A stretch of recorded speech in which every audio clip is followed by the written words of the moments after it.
ಎಲ್ರಿಗೂ ನಮಸ್ಕಾರ. ನನ್ನ ಹೆಸರು ರೇಖಾ ರವಿಕುಮಾರ್. ನಮ್ಮ ಸ್ಟಡಿ ಟೈಮ್ ಕನ್ನಡ ಯೂಟ್ಯೂಬ್ ಚಾನಲ್ಗೆ ಎಲ್ಲರೂ ಸಬ್ಸ್ಕ್ರೈಬ್ ಮಾಡ್ಕೊಳ್ರಿ, ಶೇರ್ ಮಾಡಿರಿ, ಲೈಕ್ ಮಾಡಿರಿ. ಇವತ್ತಿನ ಕ್ಲಾಸ್ ಬಂದುಬಿಟ್ಟು SDA ನೇಮಕಾತಿಗೆ ಸಂಬಂಧಪಟ್ಟಂತೆ ಕ್ವಶನ್ ಪೇಪರ್ ಸಾಲ್ವ್ ಮಾಡ್ತಾ ಇದ್ದೀನಿ. SDA ನೇಮಕಾತಿ ಸಂಯುಕ್ತ ಸ್ಪರ್ಧಾತ್ಮಕ ಪರೀಕ್ಷೆ 2011 ಕ್ವಶನ್ ಪೇಪರನ್ನು ಇವತ್ತಿನ ಕ್ಲಾಸಲ್ಲಿ ಸಾಲ್ವ್ ಮಾಡ್ತಾ ಇದ್ದೀನಿ. 2 FDA ಎಕ್ಸಾಮ್ ಚೆನ್ನಾಗಿ ಬರೆದಿದ್ದೀರಾ ಅಂತ ಅಂದ್ಕೊಂಡಿದ್ದೀನಿ.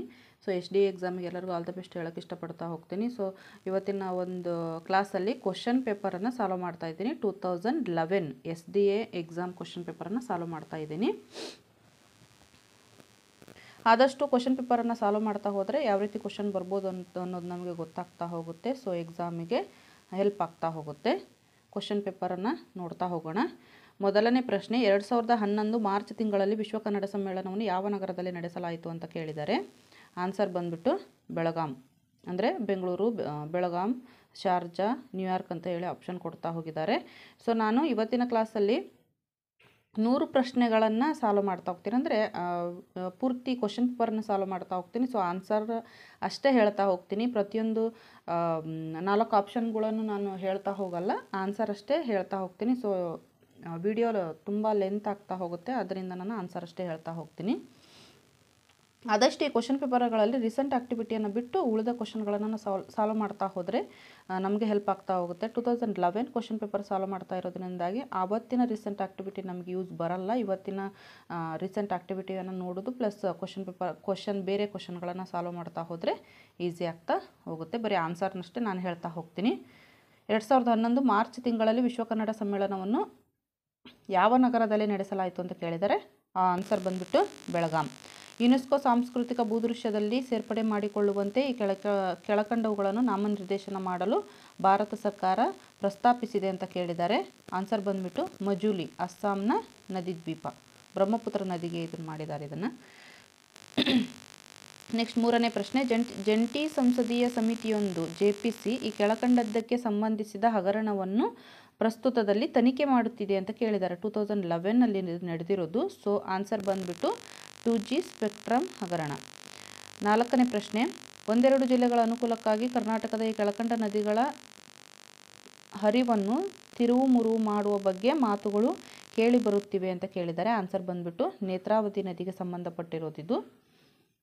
ನೆಕ್ಸ್ಟ್ 5th ಒನ್, ಭಾರತದ ಜನಸಂಖ್ಯಾ ಗಣತಿಯನ್ನು ಡ್ಯಾಶ್ ವರ್ಷಗಳಿಗೊಮ್ಮೆ ನಡೆಸಲಾಗುತ್ತದೆ ಮತ್ತು ಇತ್ತೀಚಿನ ಜನಗಣತಿಯು ಡ್ಯಾಶ್ ರಲ್ಲಿ ನಡೆಯಿತು. ಈ ತೆರವು ಬಿಟ್ಟ ಜಾಗಗಳಿಗೆ ಸರಿಯಾಗಿ ತುಂಬಬೇಕಾದ ಅಂಕಿಗಳು ಕೆಳಕಂಡಂತಿವೆ ಅಂತ ಕೇಳಿದ್ದಾರೆ.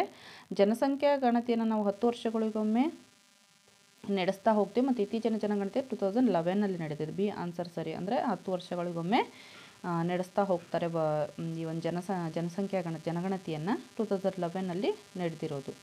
ನೆಕ್ಸ್ಟ್ PAN, ಪಾನ್ ಅಂದರೆ ಸಂಕ್ಷೇಪಾಕ್ಷರಗಳ ವಿಸ್ತೃತ ರೂಪ ಅಂತ ಕೇಳಿದರೆ ಪ್ಯಾನ್ ಅಂದರೆ ಪರ್ಮನೆಂಟ್ ಅಕೌಂಟ್ ನಂಬರ್. ಆನ್ಸರ್ ಬಂದ್ಬಿಟ್ಟು ಪರ್ಮನೆಂಟ್ ಅಕೌಂಟ್ ನಂಬರ್.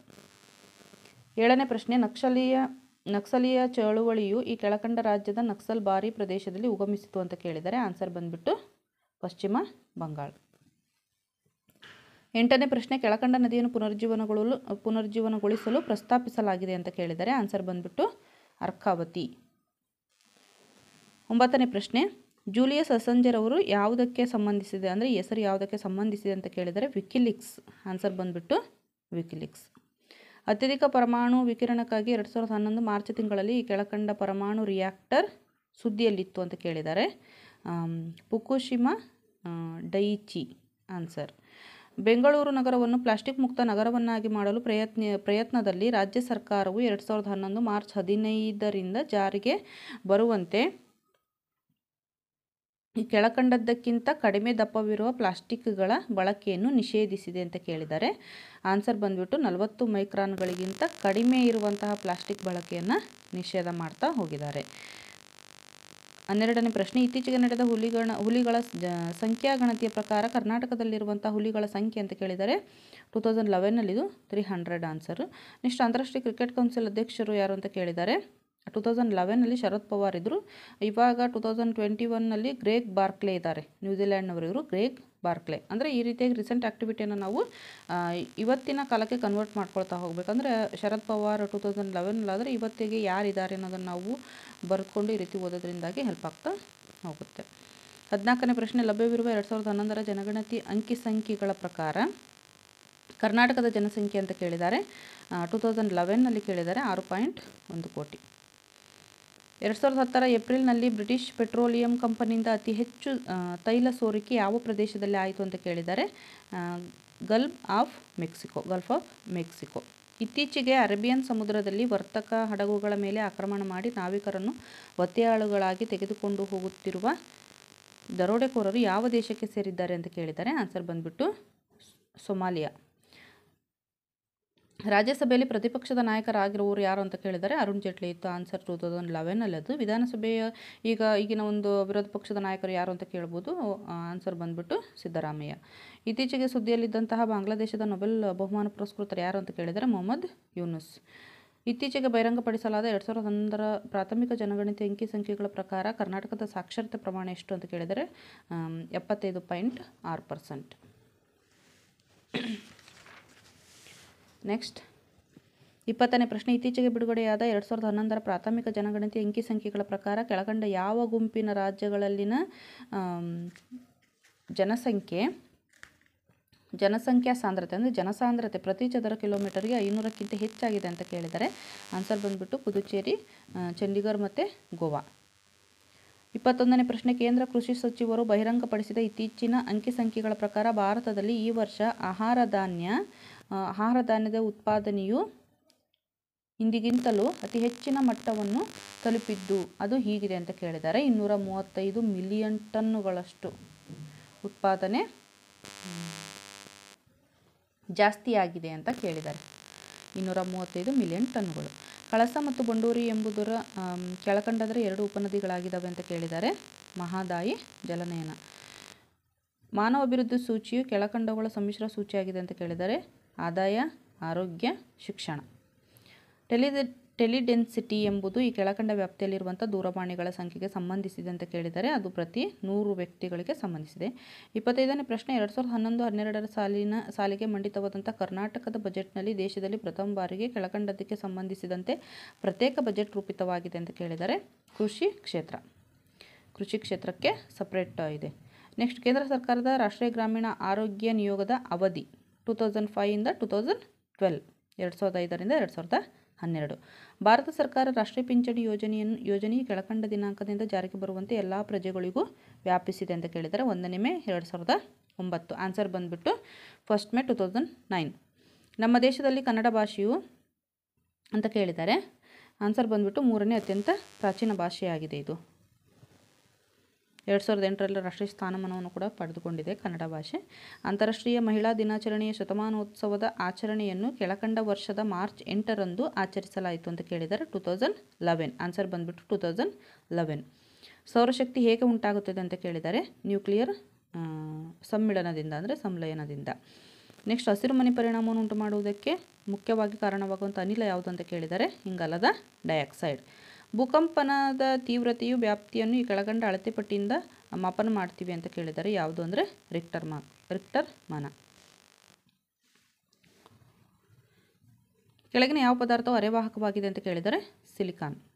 ದೂರದರ್ಶನದ ಕಾರ್ಯಾಚರಣೆಗಾಗಿ ರಿಮೋಟ್ ಕಂಟ್ರೋಲನ್ನು ಬಳಸಿದಾಗ ಪ್ರಸಾರಣಗೊಳ್ಳುವಂಥ ವಿಕಿರಣ ಯಾವ ಬಗೆಯದು ಅಂತ ಕೇಳಿದ್ದಾರೆ. ಅದು ಅತಿರಕ್ತ ವಿಕಿರಣ. ಕಬ್ಬಿಣಾಂಶದ ಕೊರತೆಯಿಂದ ಯಾವ ರೀತಿಯ ತೊಂದರೆ ಉಂಟಾಗುತ್ತೆ ಅಂತ ಕೇಳಿದರೆ. ರಕ್ತಹೀನತೆ. ಅಂದರೆ ಇವು ವಿಟಮಿನ್ಗಳಿಗೆ ಸಂಬಂಧಪಟ್ಟಿದ್ದು. ವಿಟಮಿನ್ ಎ ಇಂದ ಇರುಳುಗಣ್ಣು, ವಿಟಮಿನ್ ಬಿ ಇಂದ ಬೇರೆ ಬೇರೆ, ವಿಟಮಿನ್ ಸಿ ಇಂದ ಸ್ಕರ್ವಿ ರೋಗ ಬರ್ತಾ ಹೋಗುತ್ತೆ. ಈ ರೀತಿಯಾಗಿ ವಿಟಮಿನ್ಗಳ ಒಂದು ಬಗ್ಗೆ ನಮಗೆ ಅರಿವಿರ್ತಾ ಹೋಗಬೇಕು. ಅಂದರೆ ನೆಕ್ಸ್ಟು ಮನುಷ್ಯನ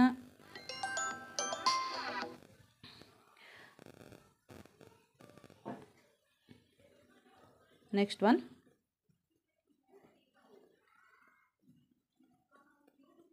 ಮನುಷ್ಯನ ಶರೀರದಲ್ಲಿರುವಂಥ ಅತಿ ದೊಡ್ಡ ಗ್ರಂಥಿ ಯಾವುದು ಅಂತ ಕೇಳಿದರೆ. ಆನ್ಸರ್ ಬಂದ್ಬಿಟ್ಟು ಪಿಟ್ಯುಟರಿ. ವಾತಾವರಣದ ಯಾವ ಪದರದಲ್ಲಿ ಓಜೋನ್ ಇರುತ್ತದೆ ಅಂತ ಕೇಳಿದರೆ. ಆನ್ಸರ್ ಬಂದ್ಬಿಟ್ಟು stratosphere. Sir C V Raman ರವರಿಗೆ ಭೌತಶಾಸ್ತ್ರದಲ್ಲಿ ಅವರು ಈ ಕೆಳಕಂಡದ್ದನ್ನು ಕುರಿತು ಮಾಡಿದ ಅಧ್ಯಯನಕ್ಕಾಗಿ ನೊಬೆಲ್ ಬಹುಮಾನ ನೀಡಿದೆ ಅಂತ ಕೇಳಿದ್ದಾರೆ.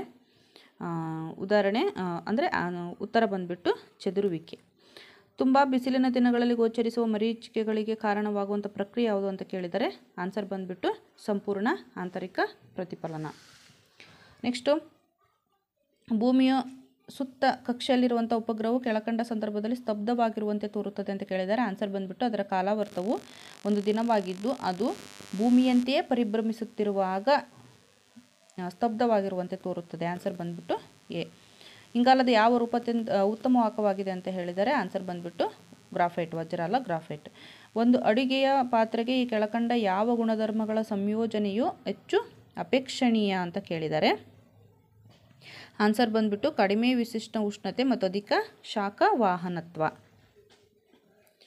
43ನೇ ಪ್ರಶ್ನೆ, ಒಂದು 220 ವೋಲ್ಟ್ ಸಾಲಿನ ಮೇಲೆ ಒಂದು 25 ವ್ಯಾಟ್ 220 ವೋಲ್ಟ್ ಬಲ್ಬನ್ನು ಮತ್ತು 100 ವ್ಯಾಟ್ 220 ವೋಲ್ಟ್ ಬಲ್ಬನ್ನು ಸರಣಿಯಲ್ಲಿ ಸಂಪರ್ಕಿಸಲಾಗಿದೆ. ಹೀಗಿದ್ದಾಗ ಏನಾಗುತ್ತೆ ಅಂತ ಕೇಳಿದರೆ 25 ವ್ಯಾಟ್ನ ಬಲ್ಬು ಪ್ರಖರವಾಗಿ ಪ್ರಕಾಶಿಸುತ್ತದೆ ಅಂತಂದೇಳಿ ಆನ್ಸರ್ ಬಂದುಬಿಟ್ಟು ಇದು ಫಸ್ಟ್ ಒನ್. 25 ವ್ಯಾಟ್ನ ಬಲ್ಬು ಪ್ರಖರವಾಗಿ ಪ್ರಕಾಶಿಸುತ್ತದೆ.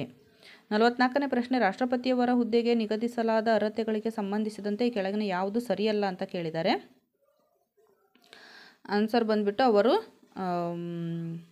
ಸಂಸತ್ತಿನ ಹಾಲಿ ಸದಸ್ಯರಾಗಿರತಕ್ಕದ್ದು ಅಂತ ಕೇಳಿದರೆ ಇದು ಅಲ್ಲ.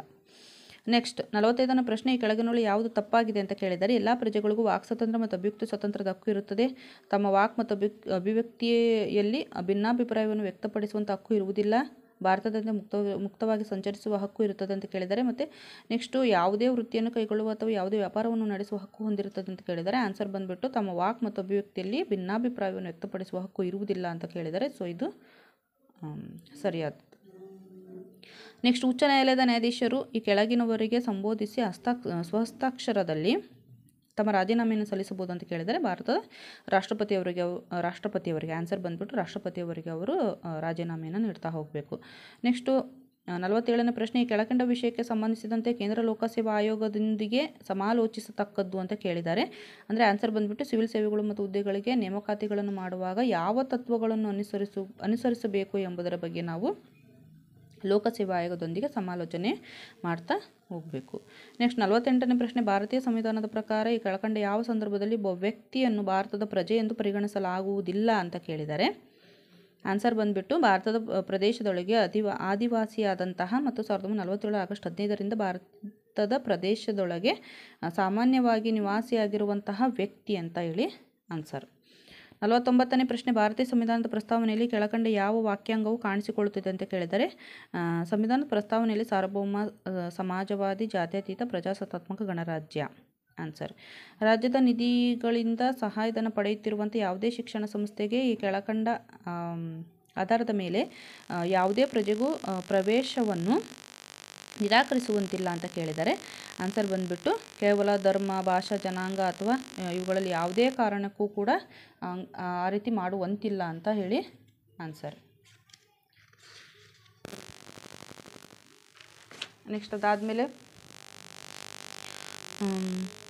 51ನೇ ಪ್ರಶ್ನೆ, ಧರ್ಮ ಅಥವಾ ಭಾಷೆಯನ್ನು ಆಧರಿಸಿದ ಎಲ್ಲ ಅಲ್ಪಸಂಖ್ಯಾತರಿಗೂ ಈ ಕೆಳಕಂಡ ಹಕ್ಕು ಇರತಕ್ಕದ್ದು ಅಂತ ಕೇಳಿದರೆ ಆನ್ಸರ್ ಬಂದುಬಿಟ್ಟು ತಮಗೆ ಬೇಕಾದಂಥ ಶೈಕ್ಷಣಿಕ ಸಂಸ್ಥೆಗಳನ್ನು ಸ್ಥಾಪಿಸುವ ಮತ್ತು ನಡೆಸುವಂತಹ ಹಕ್ಕು ಇರುತ್ತಾ ಹೋಗುತ್ತೆ. ನೆಕ್ಸ್ಟ್, ಸಂವಿಧಾನವು ಖಾತರಿಪಡಿಸುವಂತಹ ಮೂಲಭೂತ ಹಕ್ಕುಗಳನ್ನು ಕೆಳಕಂಡ ನ್ಯಾಯಾಲಯಗಳು ಜಾರಿಗೊಳಿಸಬಹುದು ಅಂತ ಕೇಳಿದರೆ ಆನ್ಸರ್ ಬಂದುಬಿಟ್ಟು ಯಾವುದೇ ಉಚ್ಚ ನ್ಯಾಯಾಲಯ ಅಥವಾ ಸರ್ವೋಚ್ಚ ನ್ಯಾಯಾಲಯದಲ್ಲಿ ನಾವು ಆ ಒಂದು ಮೂಲಭೂತ ಹಕ್ಕುಗಳನ್ನು ಜಾರಿಗೊಳಿಸ್ತಾ ಹೋಗ್ಬೋದು. ನೆಕ್ಸ್ಟು, ಈ ಕೆಳಕಂಡ ವಯೋಮಾನದ ಎಲ್ಲ ಮಕ್ಕಳಿಗೂ ರಾಜ್ಯವು ಉಚಿತ ಮತ್ತು ಕಡ್ಡಾಯ ಶಿಕ್ಷಣವನ್ನು ಒದಗಿಸತಕ್ಕದ್ದು ಅಂತ ಕೇಳಿದರೆ 6ರಿಂದ 14 ವರ್ಷ. 86ನೇ ತಿದ್ದುಪಡಿ ಮೂಲಕ 2002 ಅಲ್ಲಿ ತಿದ್ದುಪಡಿ ಆಗ್ತಾ ಹೋಗುತ್ತೆ. ನೆಕ್ಸ್ಟ್, ಉಪರಾಷ್ಟ್ರಪತಿಯವರನ್ನು ಸಂಸತ್ತಿನ ಎರಡೂ ಸದನಗಳು ಚುನಾಯಿಸತಕ್ಕದ್ದು. ಆನ್ಸರ್. ನೆಕ್ಸ್ಟ್, ಸಂವಿಧಾನದ ಪ್ರಕಾರ ಈ ಕೆಳಗಿನ ಯಾವುದು ಮೂಲಭೂತ ಹಕ್ಕಾಗಿರುವುದಿಲ್ಲ ಅಂತ ಕೇಳಿದರೆ ಆನ್ಸರ್ ಬಂದುಬಿಟ್ಟು ಆಸ್ತಿ ಹಕ್ಕು. ತೆಗೆದುಹಾಕಿದ್ದಾರೆ ಅದನ್ನು. ನೆಕ್ಸ್ಟ್, ವಿಧಾನಸಭಾ ಸ್ಪೀಕರ್ ಅವರು ಈ ಕೆಳಕಂಡವರಿಗೆ ಸಂಬೋಧಿಸಿ ಸ್ವಹಸ್ತಾಕ್ಷರದಲ್ಲಿ ಬರೆದುಕೊಡುವ ಮೂಲಕ ಬೇಕಾದರೂ ತಮ್ಮ ಹುದ್ದೆಗೆ ರಾಜೀನಾಮೆ ನೀಡಬಹುದು ಅಂತ ಕೇಳಿದ್ದಾರೆ. ಅವರು ಡೆಪ್ಯೂಟಿ ಸ್ಪೀಕರ್ ಅವರಿಗೆ ರಾಜೀನಾಮೆಯನ್ನು ಕೊಡ್ತಾ ಹೋಗ್ಬೋದು. ನೆಕ್ಸ್ಟ್, ಭಾರತದ ಪ್ರಜೆಯಾಗಿರುವಂತಹ ಪ್ರತಿಯೊಬ್ಬ ತಂದೆ ತಾಯಿಗಳು ತಮ್ಮ ಮಗುವಿಗೆ ಶಿಕ್ಷಣದ ಅವಕಾಶವನ್ನು ಒದಗಿಸಬೇಕು ಅಂತ ಕೇಳಿದ್ದಾರೆ. ತಂದೆ ತಾಯಿಗಳಿದು ಆದ್ಯ ಕರ್ತವ್ಯ ಅಂತ ಕೇಳಿದ್ದಾರೆ. ಇದು ಮೂಲಭೂತ ಕರ್ತವ್ಯ ಅದು. ನೆಕ್ಸ್ಟ್ ಒನ್, ಸಂವಿಧಾನದ ಪ್ರಕಾರ ಈ ಕೆಳಗಿನ ಯಾವುದು ಮೂಲಭೂತ ಕರ್ತವ್ಯವಲ್ಲ ಅಂತ ಕೇಳಿದರೆ ಕುಟುಂಬವನ್ನು ಪೋಷಿಸುವಂತಹ ಕರ್ತವ್ಯ. ನೆಕ್ಸ್ಟ್, ಬೌದ್ಧ ಧರ್ಮ 2 ಶಾಖೆಗಳಿಗೆ ವಿಭಾಗ ಆಯಿತು ಅಂತ ಕೇಳಿದರೆ ಯಾವ್ಯಾವುದು ಅಂದರೆ ಹೀನಯಾನ ಮತ್ತು ಮಹಾಯಾನ. ನೆಕ್ಸ್ಟ್ ಹರ್ಷಚರಿತವನ್ನು ಬರೆದವರು ಅಂತ ಕೇಳಿದ್ದಾರೆ. ಹರ್ಷಚರಿತ ಬರೆದವರು ಬಾಣಭಟ್ಟ. ಮೊಹಮ್ಮದನ್ನು ಆಳುತ್ತಿದ್ದ ಗಜ್ನಿ ಸಾಮ್ರಾಜ್ಯ ಎಲ್ಲಿದ್ದಿತು ಅಂತ ಕೇಳಿದ್ದಾರೆ. ಅದು ಬಂದುಬಿಟ್ಟು ಅಫ್ಘಾನಿಸ್ತಾನದಲ್ಲಿ. ನೆಕ್ಸ್ಟ್ ರಾಜಾರಾಮ್ ರಾಯರು ಮುಖ್ಯವಾಗಿ ಕೆಳಕಂಡ ವಿಷಯದ ಬಗ್ಗೆ ಕಾಳಜಿ ವಹಿಸಿದ್ರು ಅಂತ ಕೇಳಿದ್ದಾರೆ. ಸತಿ ಪದ್ಧತಿ ನಿರ್ಮೂಲನ ಬಗ್ಗೆ ಅವರು ಹೆಚ್ಚು ಕಾಳಜಿ ವಹಿಸ್ತಾ ಇದ್ದರು. 1829 ಲಾರ್ಡ್ ವಿಲಿಯಂ ಬೆಂಟಿಕ್ ರವರ ಜೊತೆಗೆ ಸೇರಿಕೊಂಡು ನಿರ್ಮೂಲನವನ್ನು ಮಾಡ್ತಾ ಹೋಗ್ತಾರೆ. ಮತ್ತು ವೆಲೆಸ್ಲಿ ನೇತೃತ್ವದ ಬ್ರಿಟಿಷ್ ಪಡೆಯಿಂದ ಟಿಪ್ಪು ಸುಲ್ತಾನರು ಶ್ರೀರಂಗಪಟ್ಟಣದಲ್ಲಿ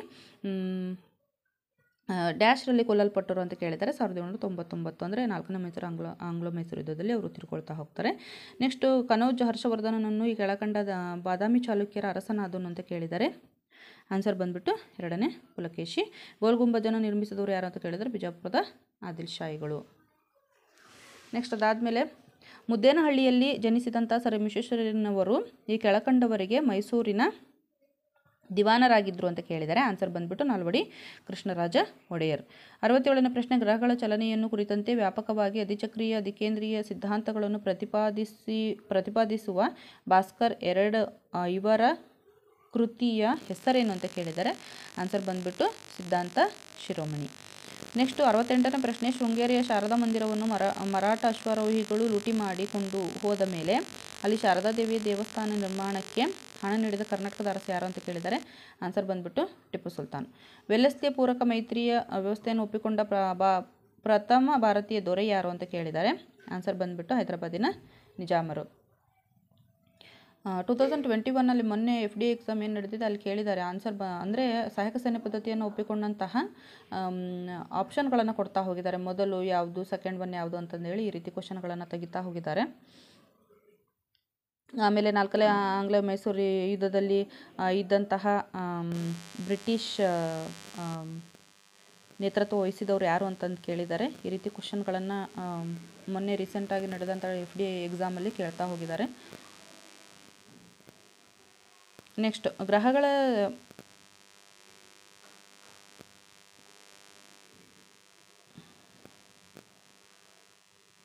70ನೇ ಪ್ರಶ್ನೆ, ಭಾರತದ ರಾಜಧಾನಿಯನ್ನು ಕಲ್ಕತ್ತಾದಿಂದ ದೆಹಲಿಗೆ ಸ್ಥಳಾಂತರಿಸಿದ ವರ್ಷ ಯಾವುದು ಅಂತ ಕೇಳಿದ್ದಾರೆ. 1911. ಮೈಸೂರು ರಾಜ್ಯ ಯಾವಾಗ ಅಸ್ತಿತ್ವಕ್ಕೆ ಬಂತು ಅಂತ ಕೇಳಿದ್ದಾರೆ. ನವೆಂಬರ್ 1, 1956. ಆಮೇಲೆ ಕರ್ನಾಟಕ ಅಂತ ನಾಮಕರಣ ಆಗಿದ್ದು 1973ರಲ್ಲಿ. 72ನೇ ಪ್ರಶ್ನೆ, ಸ್ವರಾಜ್ಯವು ನನ್ನ ಜನ್ಮಸಿದ್ಧ ಹಕ್ಕು, ಅದನ್ನು ಪಡೆದೇ ತೀರುತ್ತೆ ಎಂದು ಘೋಷಿಸಿದವರು ಯಾರು ಅಂತ ಕೇಳಿದರೆ ಬಾಲಗಂಗಾಧರ ತಿಲಕ್ರವರು. ಭಾರತೀಯ ರಾಷ್ಟ್ರ ಕಾಂಗ್ರೆಸ್ಸನ್ನು ಸ್ಥಾಪಿಸಿದವರು ಯಾರು ಅಂತ ಕೇಳಿದರೆ ಎ.ಓ. ಹ್ಯೂಮ್. ನೆಕ್ಸ್ಟ್, ನೈವೇಲಿಯಲ್ಲಿ ದೊರೆತಿರುವಂತಹ ಬೃಹತ್ ನಿಕ್ಷೇಪಗಳು ಲಿಗ್ನೈಟ್ ಜಾಸ್ತಿ ದೊರೆತಿರೋದು. ಭಾರತದಲ್ಲಿರುವಂಥ ಬಹುದೊಡ್ಡ ನದೀಮುಖಜ ಭೂಮಿ ಯಾವುದು ಅಂತ ಕೇಳಿದರೆ ಸುಂದರ್ಬನ್ಸ್ ನದೀಮುಖಜ ಭೂಮಿ. ನೆಕ್ಸ್ಟ್, ಭಾರತದಲ್ಲಿ ಅತಿ ಹೆಚ್ಚು ಕಚ್ಚಾ ರೇಷ್ಮೆ ಉತ್ಪಾದಿಸುವಂಥ ರಾಜ್ಯ ಯಾವುದು ಅಂತ ಕೇಳಿದರೆ ಆನ್ಸರ್ ಬಂದುಬಿಟ್ಟು ಕರ್ನಾಟಕ. ನೆಕ್ಸ್ಟ್ ಅದಾದಮೇಲೆ 77ನೇ ಪ್ರಶ್ನೆ, ಪಟ್ಟಿಗಳನ್ನು ಹೊಂದಿಸಿ ಬರೀರಿ ಅಂತ ಕೇಳ್ತಾ ಹೋಗಿದ್ದಾರೆ.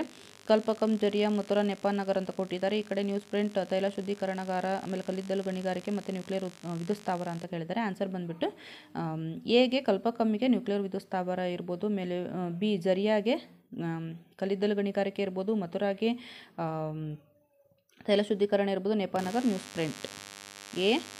ABCD ಅಂದರೆ ಇದಕ್ಕೆ ಸೆಕೆಂಡ್ ಒನ್ ಆನ್ಸರ್ ಸರಿ. 4, 3, 2 ಆನ್ಸರ್ ಸರಿ.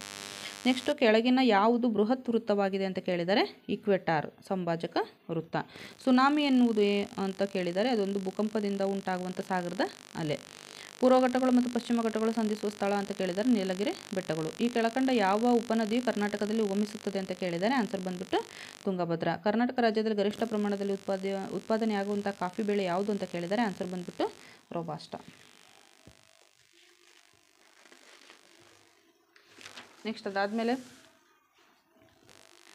83ನೇ ಪ್ರಶ್ನೆ, ಕರ್ನಾಟಕದಲ್ಲಿ ರೇಷ್ಮೆ ಪಟ್ಟಣ ಎಂದು ಹೆಸರಾದ ಊರು ಯಾವುದು ಅಂತ ಕೇಳಿದ್ದಾರೆ. ಆನ್ಸರ್ ಬಂದುಬಿಟ್ಟು ರಾಮನಗರ. ಶ್ರೀರಂಗದ ಮರ ಹೆಚ್ಚಾಗಿ ಕಂಡುಬರುವಂಥ ರಾಜ್ಯ ಯಾವುದು ಅಂತ ಕೇಳಿದರೆ ನಿಮಗೆಲ್ಲರಿಗೂ ಗೊತ್ತಿರೋ ಹಾಗೆ ಕರ್ನಾಟಕ.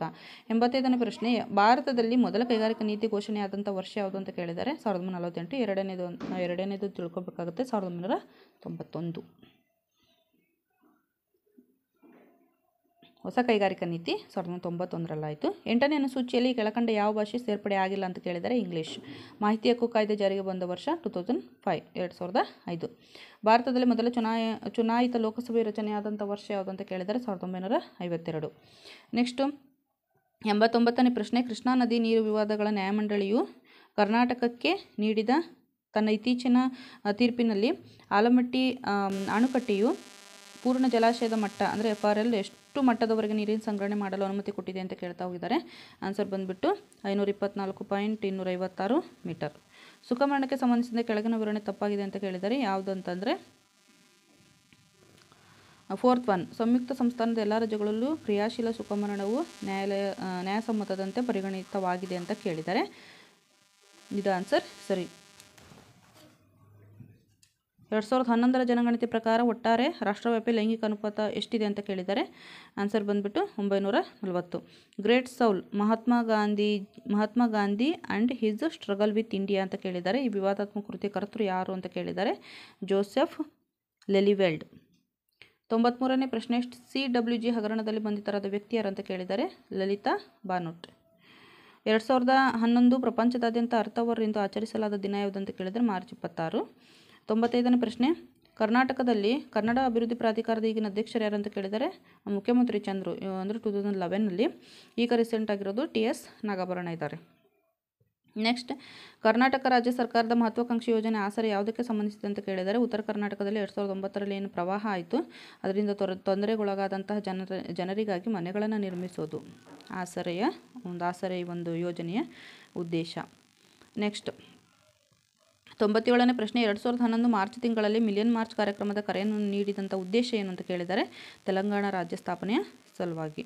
ನೆಕ್ಸ್ಟು, ದೇವದೂಷಣೆ ಪ್ರಕರಣಕ್ಕಾಗಿ ತೆಹ್ರೀಕ್ ಎ ತಾಲಿಬಾನ್ ನಿಂದ ಇತ್ತೀಚೆಗೆ ಹತ್ಯೆಗೀಡಾದಂತಹ ಪಾಕಿಸ್ತಾನದ ಸಚಿವರ ಹೆಸರು ಅಂತ ಕೇಳಿದ್ದಾರೆ. ಶಹಬಾಜ್ ಭಟ್ಟಿ.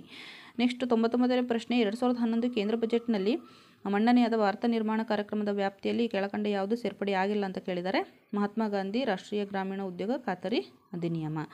ನೆಕ್ಸ್ಟ್, 100ನೇ ಪ್ರಶ್ನೆ, ಕರ್ನಾಟಕ ಯಾವ ವಿದ್ಯುತ್ ಕಂಪನಿಯು ಭಾರತ ಮೊದಲ ತೇಲುವ ಸೌರ ಸ್ಥಾವರವನ್ನು ನಿರ್ಮಿಸಲಿದೆ ಅಂತ ಕೇಳಿದ್ದಾರೆ. ಆನ್ಸರ್ ಬಂದುಬಿಟ್ಟು ಟಾಟಾ ಪವರ್.